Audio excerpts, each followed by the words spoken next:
Babamla ilk defa okula geldim. Öğretmenimle, arkadaşlarımla tanışacağım. Çok mutluyum.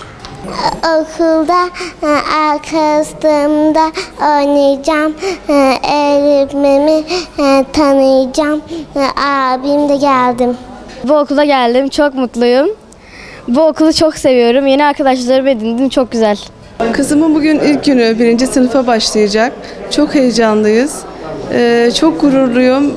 Yani kızımın başarılı olması için çok dua ediyorum.